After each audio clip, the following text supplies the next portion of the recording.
And I mean, baking soda now is such an integral part of my life. I've only showered with baking soda for the past 10 years. Okay, wait. What do you mean?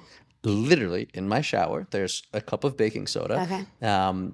It's the most exfoliating, most Okay, clean, so you mean you've only showered with it, like you use that instead of shower gel or shampoo or all the or shampoo? chemicals, Okay. because our largest organ is our Yeah, skin. I'm with you. We Yeah. absorb like 60% of what goes on our skin. Yeah.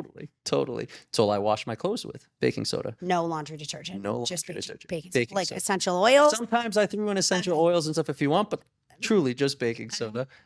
My teeth, people say, how are your teeth so white? Baking soda and hydrogen peroxide. So white. For years, I'd make my own toothpaste with baking soda and hydrogen peroxide. So I just went down this very deep rabbit hole, which also included diet. And it was really at first elimination diets. Like I went vegan, did it for 2 weeks, wasn't happy, but I felt good. Then vegetarian, same thing, landed on pescatarian for like 4.5 years.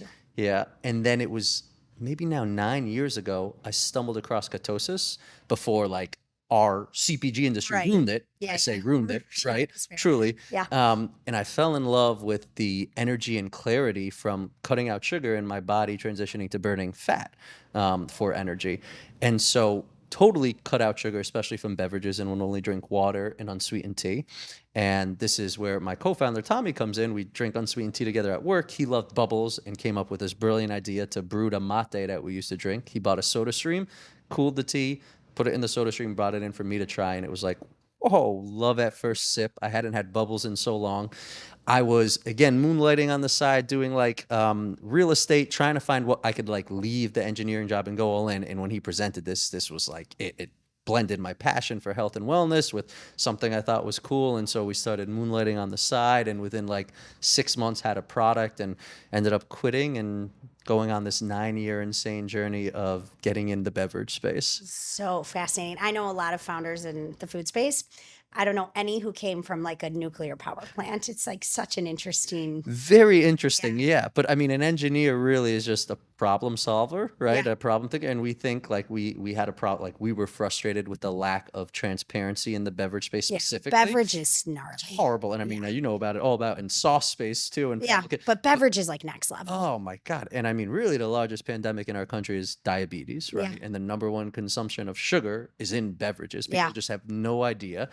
And I like to think of now, like what I don't say I'm keto anymore. One, because of our, industry, but two, because it's not really about like, I think a diet. It's, I look at everything as evolution, right? Evolution happens over like hundreds of thousands of years, and our bodies still think we're living in the jungle. Like it's not caught up to this industrial agricultural revolution.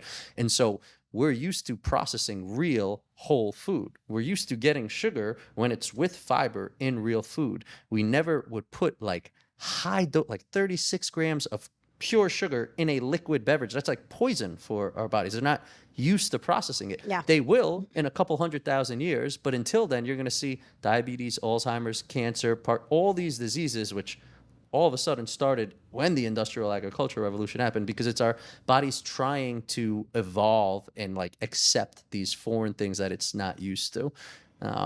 And so that's really the foundation of sound, and it's sound as an adjective: sound body, sound mind, sound ingredients, sound mission, to really try bringing transparency and education into the beverage space. And so we only use single source organic tea, herb, and botanical extracts. And an extract, as you know, very clean compared to a flavor, and even an organic flavor has ambiguity behind it. Yep.